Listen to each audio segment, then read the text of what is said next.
Halo, ya selamat siang untuk kita semua. Karena sepertinya semuanya orang di Indonesia lokal, kami akan melakukan dalam bahasa Indonesia, mungkin campur-campur dengan bahasa Inggris. Um, Sangat excited untuk mengadakan perbincangan yang lively, berbicara mengenai reaching new heights, cloud technology, making a financial success a breeze. Nama saya Hans Sebastian dan saya moderator untuk sesi ini. Nah, bersama saya ada beberapa incredible panel of experts. Mereka membawa unique perspektif dari bidang mereka masing-masing. Saya akan introduce lagi. Ya, di samping saya Pak Adi Pangerang, CTO dari Mandiri Sekuritas. Selamat siang. Selamat siang. Selamat siang, Bapak-bapak, Ibu-ibu semuanya. Lalu yang kedua panelis Bu Gina Virginia, Chief Information Officer dari HSBC Indonesia. Selamat siang. Selamat siang Pak Hans, terima kasih. Selamat siang Bapak Ibu sekalian. Lalu Pak Lukman Hakim, Director of Digital and Operations dari Bank Raya Indonesia. Selamat siang Pak. Selamat siang Pak, selamat siang teman-teman sekalian. Ya. Welcome, terima kasih dan merupakan sebuah kehormatan ya untuk berbicara dengan Bapak dan Ibu. Siang ini tujuannya kita ingin mendengar mengenai bagaimana cloud technology elevate financial business. Kita akan berbicara mengenai strategic thinking, lalu benefits, examples, dan applications. Let's get started ya. Mungkin pertanyaan yang pertama untuk Pak Adi. Bagaimana cloud adoption menurut Pak Adi saat ini sebelum dari dulu sampai sekarang redefine digital transformation untuk sektor BFSI di Indonesia? Oke, saya kira sebelumnya saya ingin menyapa semuanya, Bapak Ibu sekalian. Senang sekali sebenarnya untuk bisa hadir bersama Bapak Ibu sekalian di acara pada siang hari ini ya. Coming back to the questions, pada intinya sih sebenarnya kalau kita lihat dari strategi digital transformation ya, karena dari sisi goal ini kelihatannya sama aja. Jadi selalu kalau dari kami, saya mungkin lebih cerita ini lebih spesifik ke Mandiri Sekuritas ya. Mungkin kalau misalnya Bapak Ibu sekalian masih belum tahu Mandiri Sekuritas itu adalah satu the best stock trading company dan juga investment banking in Indonesia. Seperti itu, kami part of Bank Mandiri Group ya. Untuk menjawab pertanyaannya adalah seperti ini. Jadi kalau kita lihat dari sisi goal kita hampir sama aja. Jadi kita selalu pengen berusaha untuk menjadi the ultimate apalagi trading platform di Indonesia seperti itu ya. Tapi yang membedakan itu adalah how to get there sebenarnya. Kalau kita bicara masalah strategi kan seperti itu, selalu goalnya apa, where you are, and how you get there. Jadi ini how you get there ini yang sebenarnya berubah. Dan kita harapkan sebenarnya dengan adanya cloud technology ini membuat kita semakin semakin cepat untuk sampai di tujuan kita, makin efisien dan juga makin lebih baik seperti itu. Jadi kalau kita lihat lebih cepat, kenapa? Karena kalau kita lihat misalnya untuk implementasi dari inisiatif digital gitu ya. Sebelumnya kan ini kan kita selalu in the past itu kita pasti dimulai dengan mungkin ada development, kemudian kita juga ada persiapan infrastrukturnya, persiapan security-nya, persiapan operasionalnya dan lain sebagainya. Gitu kan. Dan paling tidak untuk dengan adanya cloud system ini kan kita persiapan security-nya lebih mudah, lebih cepat, persiapan juga infrastrukturnya bisa lebih cepat karena it's there gitu kan. Jadi kita pas kita pengen menunjukkan suatu inisiatif kita bisa dengan gampang sebenarnya atas provisioning misalnya servernya gitu kan, dan juga dari sisi network dan lain sebagainya itu sudah tersedia gitu ya. Terus kemudian juga bahwa dengan adanya cloud service ini kan bisa lebih efisien. Efisiennya kenapa? Artinya kalau dulu itu biasanya kita satu aplikasi, satu server, biasanya orang pengen bikin aplikasi ya berarti harus siapin servernya, gitu kan, harus beli servernya dan lain sebagainya. Kalau tidak tumpangin, padahal akan lebih jauh lebih berisiko baik itu dari secara operasional maupun dari sisi security gitu kan.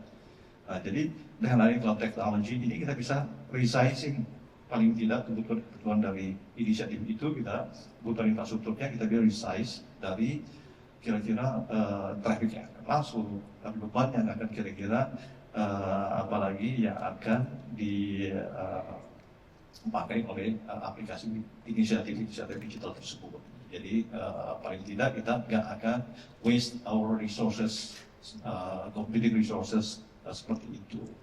Terus kemudian berikutnya adalah operational. Dari sisi operational ini kan akan jadi jauh lebih mudah. Terus kemudian juga observability lebih bagus gitu kan, karena semuanya bisa ada di dalam satu aplikasi. Kita bisa manage semuanya, apalagi resource kita yang ada di cloud tersebut gitu. Kalau di Mandiri Sekuritas sendiri kita menggunakan hybrid cloud implementation seperti itu ya.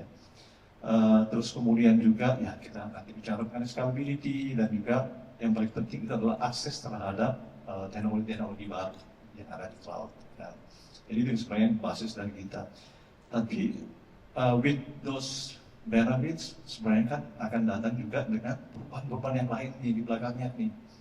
Ya, apa aja yang kita ada dari sisi planningnya juga akan berubah, terus kemudian ada juga dari sisi apalagi pengembangan gitu kan. Soalnya kita juga lakukan pengembangan sendiri, terus kemudian kita juga ada apalagi perubahan dari sisi infrastruktur dan operasionalnya juga akan berubah gitu kan. Kalau dari planning itu misalnya dalam pembiayaan, sebelumnya kita menggunakan biasanya di capex menjadi opex. Nah itu untuk convince orang untuk pindah dari capex ke opex aja itu kan itu juga apalagi perjuangan sendiri gitu ya. Terus kemudian juga dari sisi organisasi kita harus introduce sekarang satu tim sendiri khusus, misalnya DevSecOps gitu misalnya kan, dulu itu nggak ada gitu. Jadi itu harus kita siapkan. Ya tentunya dengan isinya juga talent yang ada masuk. Untuk dari sisi pengembangan sendiri, ya kita harap developer ini mulai embrace yang multi, apalagi microservices misalnya, pastikan bahwa teman-teman ini membuat suatu aplikasi itu bisa jalan secara paralel gitu kan, di service yang apalagi di dalam service yang berbeda, dalam service yang sama pun bisa jalan secara paralel kan, seperti itu untuk pastikan bahwa secara scalability kita terpenuhi gitu kan. Dan ke depannya kita tahu bahwa pada saat load bertambah kita tinggal tambah server dan sebagainya. Ini harus kita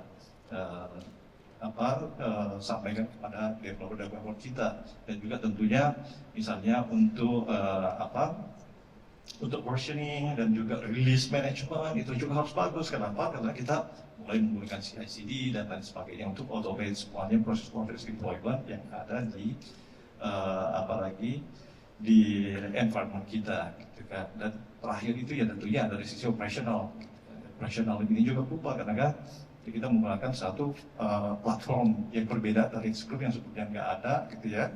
Containerization, Kubernetes dan lain sebagainya itu sebelumnya nggak ada, nah sekarang kita ada gitu. Jadi ya CI/CD-nya kita harus kuat gitu kan. Terus kemudian juga orang-orang yang melakukan manajemen dan lain sebagainya ini harus kita train dengan bagus untuk perubahan-perubahan terkait dengan adopsi dari cloud di lingkungan Mandiri Sekuritas. Saya kira begitu kira-kira. Oke, menarik sekali mendengar Pak Adi dari Mandiri Sekuritas, sebuah organisasi yang besar ya, karena dari hal-hal yang Bapak katakan ini, saya tahu Bapak sangat teknikal, bicara mengenai CI/CD, DevSecOps sesuatu yang di Julo juga kita lakukan, tapi menarik mendengar dari Mandiri Sekuritas. Mungkin untuk pertanyaan berikutnya untuk Pak Lukman, ya. Bagaimana cloud technology enable scaling of innovation, tapi bersamaan remain compliant dengan regulasi seperti OJT? Ya, terima kasih Pak Hans. Jadi 2020 waktu itu, jadi saya cerita background ya. Bank Raya kan adalah bagian dari BRI Group ya. Nah, waktu 2020-2021 Bank Raya itu diposisikan sebagai digital attacker-nya BRI Group. Makanya diposisikan sebagai bank digital. Nah, transformasi itu sejalan dengan mulai kami menggunakan cloud. Karena waktu itu kita harus mendeliver aplikasi, katakanlah digital shifting kita dalam waktu cepat. Nah, penggunaan cloud itu sangat membantu kami. Karena dari tadi Pak Adi sampaikan dari sisi kecepatannya, scalability-nya, kemudian kemudahan dari teman-teman product owner untuk membuat suatu fitur-fitur yang inovasi gitu. Nah, itu sangat membantu kami di satu sisi, dan di sisi lain juga dari skalabilitasnya juga sangat bisa terukur ya, dibandingkan kita harus membangun katakanlah data center yang on-premise, di mana kita harus big investment di awal, tapi di sisi lain dengan penggunaan cloud kita bisa dengan sedikit by sedikit sesuai dengan kebutuhan, pay as you go istilahnya, kita bisa membuat suatu environment yang fit untuk kebutuhan saat itu. Tapi semakin lama kan semakin berkembang pastinya. Fitur aplikasi pasti akan banyak berkembang. Nah, sejalan dengan itu rasanya penggunaan cloud di kami di Bank Raya memang sesuatu yang strategic enabler, kalau bisa dibilang seperti itu, membawa kami bertransformasi dari yang sebelumnya kalau dikenal sebagai bank agro adalah bank konvensional menjadi Bank Raya sebagai bank digital. Nah, di sisi lain juga kepatuhan terhadap regulator, karena memang dari regulasi mewajibkan data center ada di wilayah Indonesia, rasanya dari partner cloud yang ada di Indonesia pun sudah mengikuti kata tersebut ya. Jadi kami berpartner dengan salah satu cloud provider Indonesia, ya memastikan bahwa memang data centernya ada di Indonesia, dan secara availability juga pastinya kita pilih yang terbaik, sehingga membawa layanan untuk nasabah, untuk customer ini, untuk end customer menjadi sesuatu yang bisa reliable dan setiap saat bisa digunakan, yang pastinya untuk kepentingan nasabah dan juga stakeholder. Itu rasanya dari saya. Oke. Jadi Bank Raya Indonesia merupakan digital first ya? Betul, rasanya kami waktu itu sebagai pioneer ya untuk salah satu bank yang menggunakan cloud ya. Jadi dan OJK juga waktu itu sejalan, rasanya ya kita memang sampaikan melalui beberapa kali diskusi dengan regulator, dan alhamdulillah sampai sekarang masih lancar. Jadi memungkinkan untuk scale innovation bersamaan efisiensi, tapi juga remaining compliant. Yeah, efficiency is one thing, but you need to check the effective first. Jadi tidak hanya semata-mata efisien, karena cloud di awalnya memang kelihatan murah Mbak Edi ya, karena kita shifting dari capex ke opex yang hanya pay as you go, tapi semakin jalan waktu pasti akan ada semacam titik di mana kok kita besar ya, pasti ada strategi lain nanti yang bisa dilakukan sih. Oke. Tadi Pak Adi dan Pak Lukman bicara mengenai shifting from capex to opex. Mungkin mindset apa yang selain itu yang big shift di mindset, apa yang harus dipunyai untuk maximize benefit dari cloud technology? Begitu. Ya, terima kasih Pak. Beberapa jawabannya udah di cover nih sama Pak Adi sama Pak Lukman. Jadi mungkin saya menambahkan yang pernah saya alami atau yang sedang saya alami di HSBC. Jadi HSBC Group ya itu sudah implement cloud itu starting 2017 betul ya.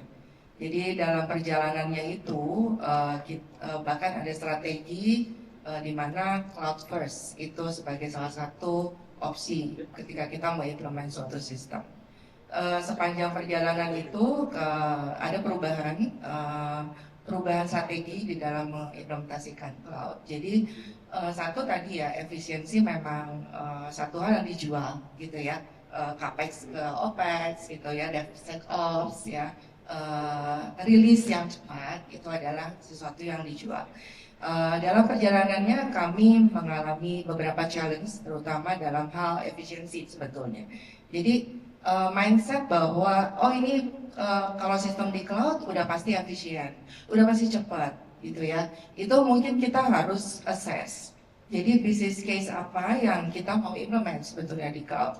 Nah, apakah business case tersebut valid untuk kita implement? Misalnya contohnya kita mau implement suatu sistem yang udah ada di on-premise, kita migrate ke cloud dengan harapan lebih efisien. Nah itu kita benar-benar harus hitung secara arsitekturnya, kita mau pakai produk apa di cloud, apakah itu cloud agnostic, apakah itu bisa membuat dia lebih efisien dalam penggunaannya, Nah itu pertama itu harus kita akses. Kemudian kita juga harus menyadari ketika kita implement cloud itu ada yang namanya shared responsibility, gitu kan, antara organisasi kita sebagai user dengan public cloud provider, ya. Jadi mungkin itu udah knowledge yang umum ya, shared responsibility ini. Tapi ini kadang juga lupa gitu ya kita untuk benar-benar melihat. Contohnya tentunya security, ya. Kita ada cases di mana kita berharap bahwa cloud provider itu akan lebih secure gitu ya. Tapi kenyataannya tidak demikian karena ada beberapa responsibility yang justru kita harus sangat hati-hati. Misalnya seperti identity, access management ya. Itu kita harus pastikan kita memiliki itu dan manajemen itu dan kita strong. Terus kedua dalam hal encryption gitu kan. Cloud provider itu memiliki beberapa opsi ya untuk encryption key. Nah, opsi-opsi tersebut kita harus lihat apakah kita yang manage atau provider yang manage. Kalau kita yang manage, kita capable atau enggak ya. Kita punya tim yang cryptography team gitu ya, artinya capable on doing so. Jadi menurut saya sih mungkin singkatnya adalah kita perlu assess ya. Bisnis kita harus benar-benar strong untuk mastiin bahwa ini the right solution to be in cloud. Oh yang satu lagi, bedanya di sisi operations ya, operations IT, mungkin kalau on premise kita kayak udah biasa gitu ya, pakai monitoring dan sebagainya. Terus financial itu nggak terlalu dilihat, ya kan? Jadi mungkin dilihatnya pada saat invest pertama kali, gitu ya. Tapi ketika kita di cloud, namanya disiplin in financial operation itu sangat penting untuk memastikan tadi yang Pak Lukman mention ya, tiba-tiba bisa kok mahal gitu kan? Karena kita nggak benar-benar perhatikan gitu kan utilisasi kita. Mungkin itu Pak Hans. Oke, jadi mindsetnya bukan implement and forget, tapi kita harus assess sesuai dengan business case. Ya, dan monitor financial cost yang kita spend gitu ya di cloud. Benar-benar. Oke, menuju ke mungkin benefit terhadap business impact ya. Ini pertanyaan buat Bu Gina lagi. Bagaimana cloud technology improve customer experience atau operational efficiency? Jadi balik lagi ke business case tadi ya, kalau di tempat kami itu satu di data analytics, kita tahu di beberapa cloud provider itu sudah memiliki platform yang sangat mumpuni untuk big data gitu ya. Nah kami mengimplementasikan itu dan kita menggunakan itu di Indonesia untuk membantu lead management, kemudian customer complaints analysis gitu ya. Itu dan kami melihat itu sangat memberikan benefit yang besar karena kita bisa manage kecepatannya kalau kita memang perlu lagi cepat dan kita increase the capacity. Terus kedua yang kami implement juga terkait dengan mobile ya, dan ini dibantu oleh grup di mana mobile mungkin sama ya seperti Julo juga ya mungkin ya Mandiri dan Raya, di mana kalau kita mengimplementasikan mobile application di mana load itu bisa naik turun dengan cepat gitu ya. Nah itu dengan menggunakan cloud flexibility itu sangat bisa didapat. Nah itu kita sudah implement juga untuk some microservice, not everything, some microservices kita udah put di cloud. Itu sama kira-kira. Oke, jadi walaupun load-nya naik turun, traffic-nya naik turun dengan menggunakan cloud, bisa mumpuni itu sehingga customer experience tetap baik, terjaga ya. Otherwise kita mesti beli hardware lagi misalnya gitu kan, atau beli memori dan sebagainya. Oke. Tadi Bu Gina bicara mengenai analytics. Nah, Pak Adi, bagaimana analytics atau AI membantu financial institutions unlock deeper customer insights?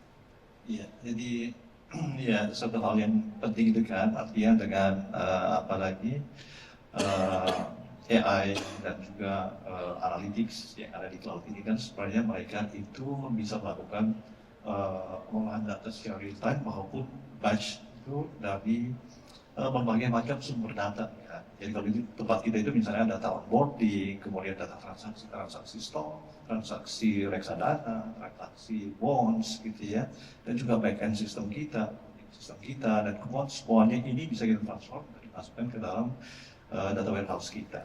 Nah, dari sana kita lantas bisa melakukan segmentasi dari apalagi our customer base gitu kan. Dari kalau misalnya data profile nasabah kita bisa tahu mereka demografinya apa, jadi kita bisa lakukan segmentasi terhadap demografi, lantas kemudian kita kawinkan dengan data-data transaksi stok gitu misalnya, transaksi values mereka, kemudian transaksi frekuensi mereka gitu kan. Kita bisa lantas buat segmentasi itu, apakah mereka ini termasuk daily traders, apakah mereka itu termasuk misalnya swing traders, apakah mereka itu lebih ke arah investors gitu kan.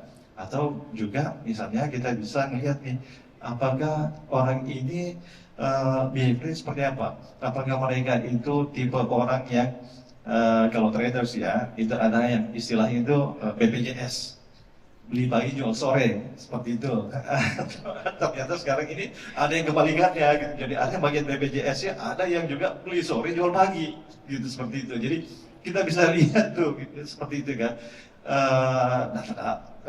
Misalnya customer mana aja yang menggunakan margin dan lain sebagainya gitu kan. Artinya insight itu kita ada gitu kan, kita udah bisa petakan kira-kira, dan kemudian kita pakai untuk formalisir kira-kira produk apa, feature apa kira-kira yang fit untuk apalagi certain segment of customers gitu, our customers gitu kan. Nah, kemudian dengan adanya AI, apa yang bisa kita lakukan? Sekarang yang kita lakukan adalah misalnya yang paling banyak kita lakukan sekarang untuk AI itu adalah untuk khusus untuk yang customer gitu ya, lebih ke arah clusterization. Jadi banyak clusterization yang kita lakukan. Misalnya untuk nasabah-nasabah yang trade-nya tinggi gitu misalnya. Jadi orang yang melakukan trade dengan frekuensi yang sangat tinggi, dengan amount transaction value yang sangat tinggi gitu kan. Kita cari kira-kira cluster-clusternya ini apa aja, siapa-siapa aja, secara demografis itu mereka bagaimana sih penyebarannya gitu kan. Nah, dengan begitu kita tahu nih, center of gravity di tiap-tiap cluster ini kan harusnya menjadi apalagi menjadi ciri-ciri kira-kira orang yang kalau misalnya kita pengen marketing, pengen mencari tambahan traders, misalnya ya kita pakai center-center dari masing-masing cluster itu gitu loh, sebagai kriteria pada saat kita lakukan marketing nanti, bagaimana kita approach marketing kita. Nah, itu bisa kita lakukan gitu dengan menggunakan AI. Saya kira mungkin selebihnya yang lain itu misalnya kita juga punya apalagi application analytics. Mungkin di sini kan ada product analytics gitu kan ya. Product analytics di mana kita bisa kira-kira capture behavior nasabah kita di aplikasi, di on the application itself gitu kan. Jadi kita misalnya pakai untuk pada saat kita lakukan onboarding gitu, misalnya itu kelihatannya misalnya chart-nya itu berapa banyak sih gitu kan. Terus kemudian mereka cari ini kenapa kok pada saat onboarding ini kan biasanya KYC dan lain sebagainya kan cukup panjang form yang mereka ini, kita udah berusaha lakukan sesimpel mungkin, tapi kan tetap aja kenapa ada orang yang stop di tengah jalan dan lain sebagainya.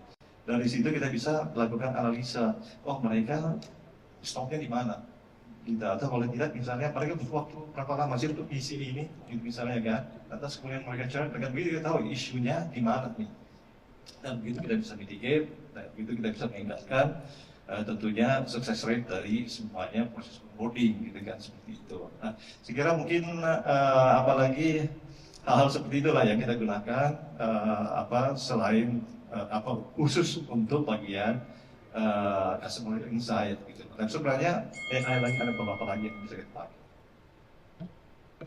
Oke. Terima kasih Mbak Adi. Sepertinya data transaction yang dimasukkan ke data platform menjadi analytics untuk mengetahui apa customer BPJS atau bukan, dan AI dipakai untuk mengetahui apakah onboarding churn atau drop off itu di mana. Oke. Mungkin pertanyaan ada berapa banyak waktu lagi? Oke. Mungkin pertanyaan terakhir untuk Pak Lukman. Mungkin apakah ada specific examples yang successful dalam cloud implementation di organisasi Bapak yang mentransform sebuah core function di Bank Raya Indonesia? Iya, Pak Hans, terima kasih. Tadi saya sampaikan pertama digital saving kami ya pada saat transformasi di tahun 2020-2021 itu bisa dibilang success story penggunaan cloud. Kemudian makin ke sini kan namanya bank kita punya digital lending juga kan. Nah, digital lending kita juga running on cloud platformnya dan fully digital. Artinya mulai dari awal proses scoring dan segala macam itu running di fully di cloud dan sampai proses onboarding nasabah menjadi nasabah pinjaman, penagihan, kemudian collection dan untuk mencegah churn yang tadi segala macam itu juga kami memanfaatkan fully di cloud. Nah, tapi saya ingin highlight tadi, saya akan khusus waktu yang pertanyaan awal, bagaimana cloud ini kan makin lama makin mahal ya untuk OPEX ya. Di awal barangkali tidak terlalu mahal, tapi begitu kita makin heavy karena saking scalability-nya gampang, agility-nya cepat, jadi pasti kita akan cenderung menggunakan cloud itu maksimal. Nah, at some point tadi pasti akan titik, wah jangan-jangan kok malah makin mahal. Nah, kalau di kami itu kita memastikan bahwa ada dua hal pada saat misalnya dari tim IT akan terkait kebutuhan budget kan. BOD pasti cuma ngeceknya dua, revenue yang di-generate berapa, risk-nya seperti apa, manage risk-nya kan. Nah, dari sisi revenue, dengan cloud ini kita dengan mudah untuk bisa memilah-milah produk ABC itu penggunaan di cloud-nya seperti apa dan berapa rupiahnya. Tiap bulan, tiap tahun kita bayar kan bisa kan? Dengan cloud itu sangat mudah, tinggal di dashboard-nya kita calculate. Nah, itu yang kita sampaikan ke teman-teman produk pada saat mereka akan membuat fitur atau aplikasi baru. Jangan lupa ya, masukkan cost ini atau biaya ini sebagai cost yang harus Anda perhitungkan untuk mengenerate revenue, menghitung revenue. Karena pada saat board menanyakan, Anda sudah hitung belum dari ujung-ujung termasuk development dari sisi penggunaan resource di IT-nya.